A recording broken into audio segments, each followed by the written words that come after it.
Hello everyone, आज की इस वीडियो में मैं आपको आपके इंग्लिश बुक का स्टोरी पोएट और पैनकेक का एमसीक्यू करवाऊंगी। ठीक है, तो देखिए फर्स्ट क्वेश्चन है, who was heading the makeup department.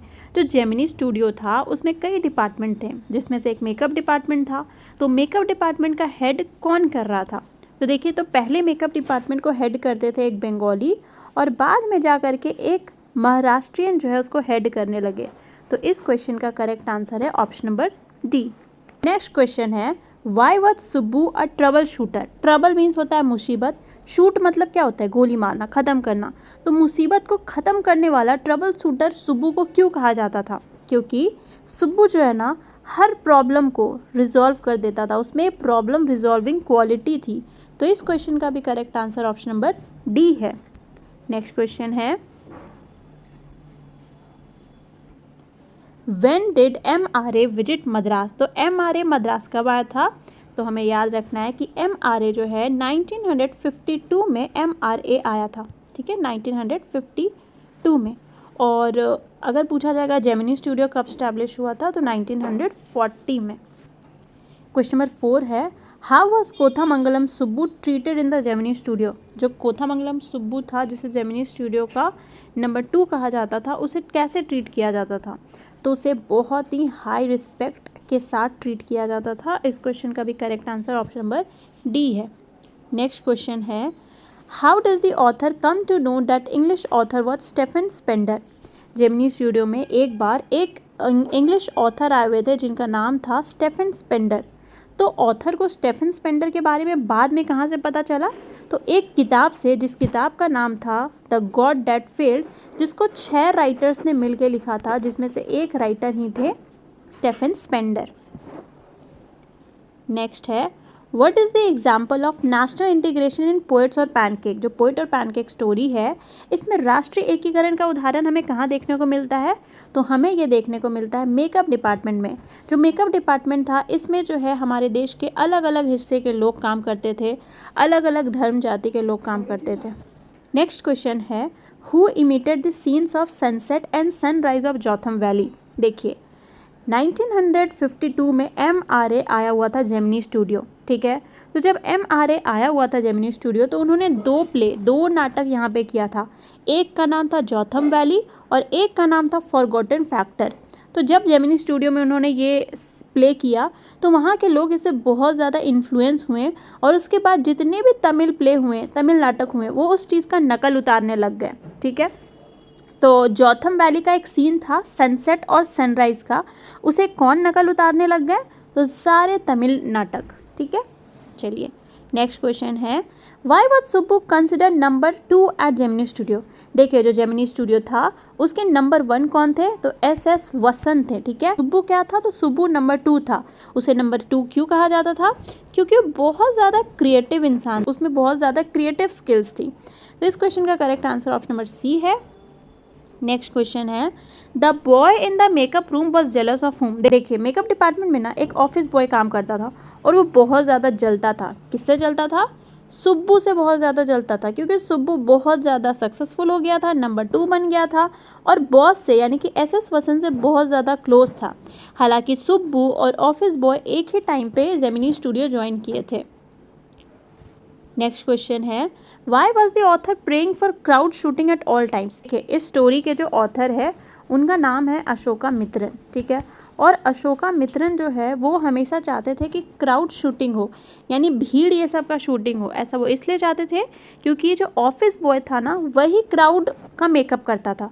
तो जब भीड़ का मेकअप करना रहता था तो वो बिजी रहता था, तो जब बिजी वो रहता था तो ऑथर जो है ना बच जाते थे ऑफिस बॉय का लेक्चर सुनने से, क्योंकि वो ऑफिस बॉय जो है ना बहुत लेक्चर सुनाता रहता था अशोका मित्रन को। ठीक है, तो इस क्वेश्चन का करेक्ट आंसर होगा टू अवॉइड एपिकल नरेशन। तो उसका महागाथा सुनने से बचने के लिए वो हमेशा प्रे करते रहते थे कि आज क्राउड शूटिंग हो। नेक्स्ट क्वेश्चन है, why did everybody in the studio think of giving some work to the author. देखिए, जो स्टोरी के ऑथर है अशोका मित्रन, उनका काम क्या था? न्यूज़पेपर में जो भी इंपॉर्टेंट चीज़ें होती थी ना, उसको कट करते थे और फाइल में स्टोर करते थे। तो दूसरे लोगों को देखने से लगता था पेपर ही तो फाड़ रहा है, तो सबको लगता था ना कि वो बहुत ही आइडल है, ठीक है, बहुत ही खाली टाइप का आदमी है, उसको ज़्यादा काम नहीं रहता है, इसीलिए सब लोग अशोकामित्रन को कोई ना कोई काम देते रहते थे। नेक्स्ट क्वेश्चन है व्हाट वाज MRA। तो MRA क्या था? तो MRA का फुल फॉर्म होता है मोरल रीआर्मामेंट आर्मी। ये जो है इंटरनेशनल कम्युनिज्म के खिलाफ एक काउंटर मूवमेंट था, ठीक है। नेक्स्ट क्वेश्चन है हु वॉज द इंग्लिशमैन। तो वो अंग्रेज इंसान कौन था जो जेमिनी स्टूडियो आया था?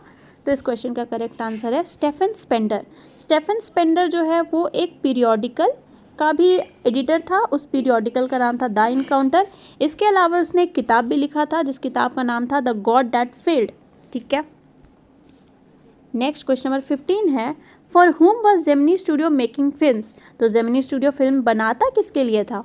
ऑब्वियसली इंसान के लिए ही बनाता होगा, लेकिन किन के लिए? तो जो साधारण तमिलियंस थे उनके लिए, जिनको इंग्लिश पोइट्री में कोई भी इंटरेस्ट नहीं रहता था। नेक्स्ट क्वेश्चन है who was the founder of Gemini studio. पहले हम लोगों ने बात कर लिया है, मिस्टर SS वसन जो है वो जेमिनी स्टूडियो के फाउंडर थे। क्वेश्चन नंबर 17 है what was Ashokamitran brought up through his write up. तो अशोकामित्रन अपने राइटअप के जरिए हमें क्या के बारे में बताते हैं? तो टॉपिक्स ऑफ फिल्म इंडस्ट्री के बारे में बताते हैं। नेक्स्ट क्वेश्चन है हु वाज ग्रेटा गार्बो। तो देखिए ये जो स्टोरी है ना, स्टोरी का नाम ही है पोएट और पैनकेक, और पैनकेक जो है एक मेकअप ब्रांड है जिसको कई एक्ट्रेसेस ने इस्तेमाल किया, जिसमें से एक एक्ट्रेस थी ग्रेटा गार्बो। वो एक स्वीडिश एक्ट्रेस थी, स्वीडन की एक्ट्रेस थी। इसके अलावा उन्हें ऑस्कर भी मिला था। नेक्स्ट क्वेश्चन है when was Gemini studio setup. तो जेमिनी स्टूडियो कब सेटअप हुआ है? 1940 में। किसके द्वारा? बाय SS वसन। Question number 20 and the easiest question who is the author of poets and pancake. तो इस स्टोरी के ऑथर और नरेटर कौन है? अशोकामित्रन, ठीक है। नेक्स्ट है what does the expression made to look ugly refer to. जब भी जेमिनी स्टूडियो में शूटिंग होता था तो जो एक्टर्स होते थे उनको मेकअप करना रहता था और मेकअप से उनको और अगली बना दिया जाता था। तो इसका मतलब क्या है? इसका यही मतलब है कि उन्हें उनका मेकअप कर दिया जाता था ताकि वो कैमरा के सामने ना प्रेजेंटेबल दिखे, ठीक है। क्वेश्चन नंबर 22 है what does the expression fiery misery means. Fiery is related to fire और मिजरी मीन्स होता है कष्ट, पीड़ा। तो फियरी मिजरी मीन्स क्या होता है? देखिए जो मेकअप रूम था ना, वहाँ चारों तरफ जो है बहुत लाइट्स लगी हुई थी, वो भी ऐसे लाइट्स जो कि बहुत हीट प्रोड्यूस करती थी। तो जो भी एक्टर्स लोग वहाँ मेकअप करवाते थे उनको बहुत ही डिस्कम्फर्ट से गुजरना पड़ता था, उसे ही कहा गया है फियरी मिजरी। तो इस क्वेश्चन का करेक्ट आंसर है ऑप्शन नंबर डी। नेक्स्ट है what things attracted the audience in the play stage by the MRA। मैंने आपको बताया MRA ने 2 प्ले किया था, एक का नाम था फॉरगॉटन फैक्टर और एक का नाम था जॉथम वैली।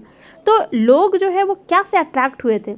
लोग जो है उन लोग का सेट से और उन लोग का कॉस्ट्यूम से बहुत ज़्यादा अट्रैक्ट हो गए थे। नेक्स्ट है how many people were there in MRA group. देखिए जो MRA आया हुआ था 1952 में जेमिनी स्टूडियो में, इसमें कितने लोग थे? तो लगभग 200 लोग थे और 20 देशों से थे। अगर पूछा जाएगा जेमिनी स्टूडियो में लगभग कितने लोग काम करते थे, तो लगभग 600 लोग काम करते थे।